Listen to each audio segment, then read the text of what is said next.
Educational creativity চ্যানেলে সকলকে স্বাগত। ৩২,০০০ শিক্ষক শিক্ষিকার চাকরি কলকাতা হাইকোর্টের ডিভিশন বেঞ্চ জাস্টিস তপব্রত চক্রবর্তীর নেতৃত্বাধীন বেঞ্চ বহাল রেখেছে। তো চারিদিকে বিভিন্ন রকম সরব চলছে যে মানবিক রায় পরিবার দেখে এটা করা হয়েছে, কিন্তু আদতে কি সত্যি? আচ্ছা, সুপ্রিম কোর্টে এই মামলা কি হবে?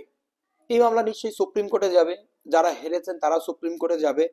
তারা যে কারণে হোক, তাদের সুবিধার বশে হোক, তারা জেদের বশে হোক, মানে যে কোনো কারণেই তারা সুপ্রিম কোর্টে যাবেন। তৃতীয়ত, যারা বঞ্চিত রয়েছেন, ক্যান ফাইল করেছেন, পিটিশনার রয়েছেন, তাদের কি হবে? তো পুরো পিকচারটি এই ভিডিওতে ক্লিয়ার করব। মূল ফোকাস দেব যে বিষয়ে সুপ্রিম কোর্টে এই মামলার ভবিষ্যৎ কি হতে পারে।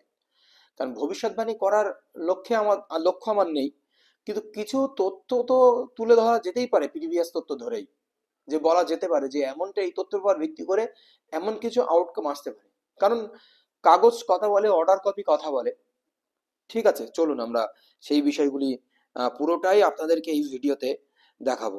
তার আগে বলে নিই, এই যে মামলাটি টুইন কুমার হালদি, প্রিয়াঙ্কা নস্কর, এই ম্যাটারটি সুপ্রিম কোর্টে আপিল হয়েছিল, যে ম্যাট নাম্বার 890 2023 19/5/2023, যে অর্ডারটি হয়েছিল কলকাতা হাইকোর্টের ডিভিশন বেঞ্চ থেকে জাস্টিস সুপ্রতিম ভট্টাচার্য এবং জাস্টিস সুব্রত তালুকদারের বেঞ্চ থেকে, ডিভিশন বেঞ্চ থেকে।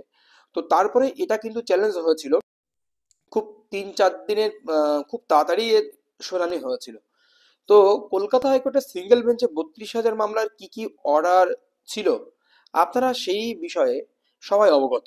ডিভিশন বেঞ্চ কি করেছিল, যে তাদেরকে চাকরি থেকে বরখাস্ত নয়, প্যারা টিচারদের সমতুল্য যে মাইনে দেওয়ার কথা বলেছিলেন অনারেবল জাস্টিস অভিজিৎ গঙ্গোপাধ্যায়, আর তাদেরকে চাকরি থেকে বরখাস্ত করতে হবে এবং টার্মিনেশন করতে হবে এবং সিলেকশন প্রসেস শুরু করতে হবে।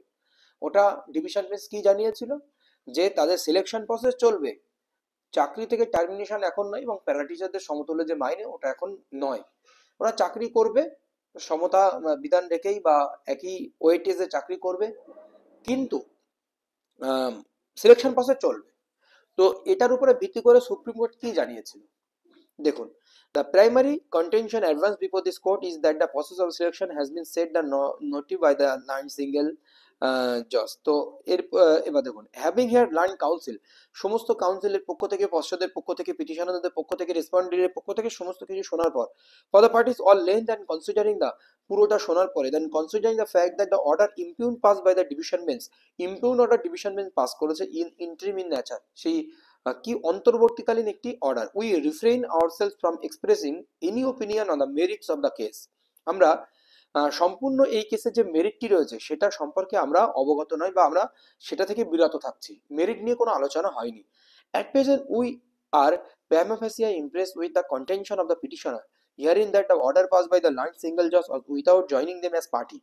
প্রথম যে কন্টেনশন পিটিশনারদের তৈরি হয়েছে, যে বিতর্ক বাদ বিতর্ক, এই যে সিঙ্গেল জাজ যে অর্ডারটি পাস করেছে, তাদের with joining them as party, তাদেরকে পার্টি না করে এটা পাস করেছে। সুপ্রিম কোর্ট লিখছে, ভাবুন এটা, উইথাউট হিয়ারিং দেম, এমন তাদেরকে শোনা হয়নি totally, even in a representative capacity, এমনকি তাদের রিপ্রেজেন্টেটিভ প্রতিনিধিমূলক কাউকেও এখানে রাখা হয়নি। চাকরি করছে যারা, যে তাদেরকে পার্টি করা হোক, তাদেরকে একজনকে প্রতিনিধি আসা হোক, তারা কিছু একটা বলুক। দো দে আর ওয়ার্কিং সিন্স মোর দেন 5 ইয়ার, যদিও তারা 5 বছর ধরে চাকরি করছে। The division means white interim impugned order found wage in the contention but only stated termination of service. তাদের সার্ভিস টার্মিনেশনটা স্থগিত দিয়েছিল division bench, and did not state the selection প্রসেসকে স্থগিত দেননি, which was directed to be conducted following the cancellation of their appointment, এবং তাদের যে অ্যাপয়েন্টমেন্ট ক্যান্সেলেশন দেওয়া হয়েছিল সেই সেই বিষয়ের উপরে। তো বিষয়টি দেখুন, প্রথম যে পয়েন্টটি আপনাদেরকে ইনপুট করলাম, তাদেরকে পার্টি করা হয়নি। ন্যাচারাল জাস্টিসকে বড়ভাবে এখানে ভায়োলেশন করা হয়েছে। ন্যাচারাল জাস্টিস, কারণ তোমাকে চাকরি বাতিল করা হচ্ছে, তোমাকে সাজা দেওয়া হচ্ছে, অথচ আপনাকে পার্টি না করে, এটা পসিবল?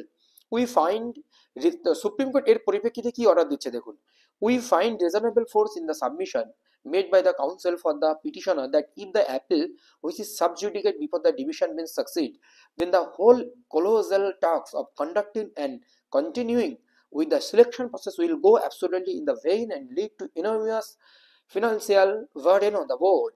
তো বলছে এখানে বোর্ডের পক্ষ থেকে সাবমিশন বা পিটিশনারদের পক্ষ থেকে সাবমিশন দেওয়া হচ্ছে যে যদিও এটি সাবজুডিকেট বিষয় রয়েছে ডিভিশন বেঞ্চে, এখন যদি সিলেকশন প্রসেস করা হয়, এই যে কঠিন সিলেকশন বা কলোজাল টাস্ক, একটা জটিল টাস্ক যদি করা হয়, তাহলে এটা খুবই বার্ডেন্টের বিষয় এবং বোর্ডের কাছে প্রচুর অর্থ অপচয় হবে। Therefore, in view of the aforesaid, we set aside the impugn interim order of the division bench. এর উপরে ভিত্তি করে সুপ্রিম কোর্ট এই যে ডিভিশন বেঞ্চের যে অর্ডারটি, ইম্পিউন অর্ডারটি, সেটি সেট অ্যাসাইড করে দিয়েছে, ইন্টারিম একটি অর্ডার জারি করে স্থগিত দিয়েছে। কি অর্ডার? যে সিলেকশন প্রসেস করতে হবে, সেই সিলেকশন প্রসেস স্থগিত দিয়েছে। আর ডিভিশন বেঞ্চে যে চাকরির তো স্থগিত আছে, যে চাকরি বাতিলের স্থগিতটা রয়েছে, of issuance of the direction to conduct the selection afresh. The said order is subject to final outcome of the order is the matter pending adjudication before the writ appellate court. writ appellate court মানে হাইকোর্টে যে writ appellate করা আছে সেটার উপরে এর অর্ডারটি subject to final outcome.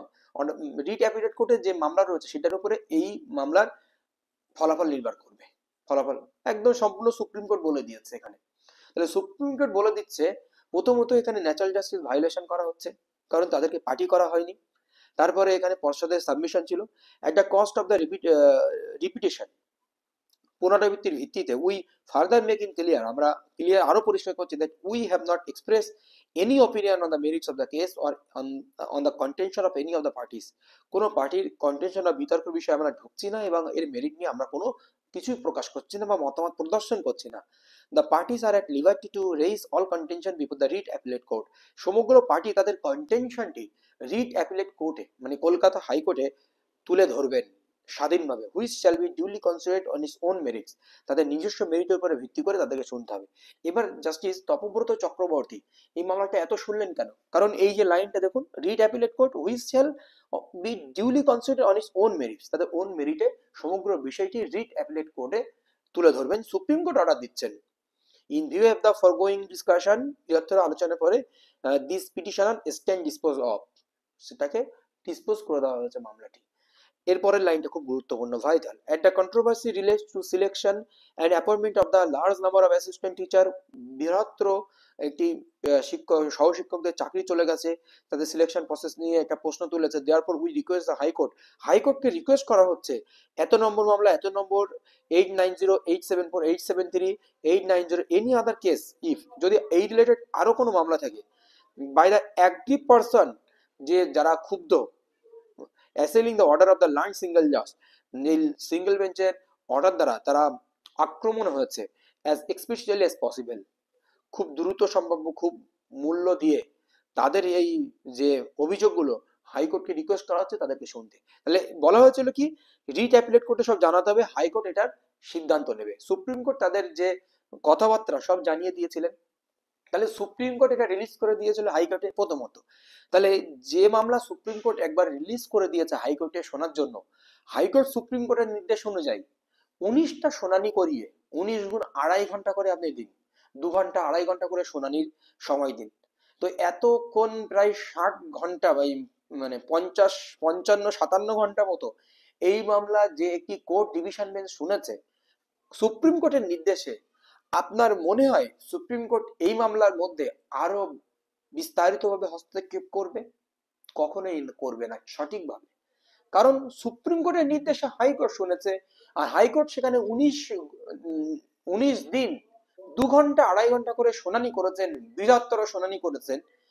তারপরেও সুপ্রিম কোর্টের বিস্তার শোনার প্রয়োজন হয়, কারণ আপনার এসএসসির ক্ষেত্রে একটা জিনিস লক্ষ্য করেছেন যে ডিভিশন বেঞ্চের যে অর্ডারটি ছিল সেই অর্ডারটি আপিল হয়েছিল সুপ্রিম কোর্টে, সুপ্রিম কোর্ট সেই অর্ডারটি রেখে দিয়েছে। কারণ ডিভিশন বেঞ্চের অর্ডারটিকেই তারা নাড়াচাড়া করে, তারা নতুন করে কোনো অর্ডার দেয় না। কারণ প্রিভিয়াস যত মামলা আছে কলকাতা হাইকোর্টের ম্যাক্সিমাম রিক্রুটমেন্ট সংক্রান্ত মামলা, সব ডিভিশন বেঞ্চ যে অর্ডারটি দিয়েছে সেই অর্ডারকে একটু নাড়াচাড়া করে, হয় স্টে করেছে, না এটা করেছে ওটা করেছে, আর ডিরেক্ট সেটা সুপ্রিম কোর্টে যায় ডিভিশন বেঞ্চ থেকে। আর এটা তো ডিভিশন বেঞ্চ থেকে সুপ্রিম কোর্ট যায়, সুপ্রিম কোর্ট হাইকোর্টকে শুনতে বলে, তাহলে হাইকোর্ট যে সিদ্ধান্ত নেবে এক প্রকার তাই হবে। সেই জন্য এখানে বেশি টাকা খরচ করে, বেশি লাফালাফি করে যারা পিটিশনার রয়েছে, পিটিশনার বলতে প্রিয়াঙ্কা নস্করের গ্রুপ থেকে শুরু করে যারা, তাদেরকে খুব একটা যে লাভ হবে বলবো না। আপনারা অবশ্যই লড়াই করুন, অবশ্যই আপনাদের অধিকার আছে, আপনারা বঞ্চিত হচ্ছেন, কিন্তু আরো একটা জিনিস, এখানে কিন্তু আপনাদের যে রিট গুলো আছে, আপনাদের যে অভিযোগ, সেগুলো তো সিঙ্গেল বেঞ্চ শুনতে বলেছে, সিঙ্গেল বেঞ্চকে, সিঙ্গেল বেঞ্চ শুনবে। এই যে সিঙ্গেল বেঞ্চে শুনতে বলা হয়েছে অভিযোগগুলো, বিচারাধীন রয়েছে সিঙ্গেল বেঞ্চে প্রথমত।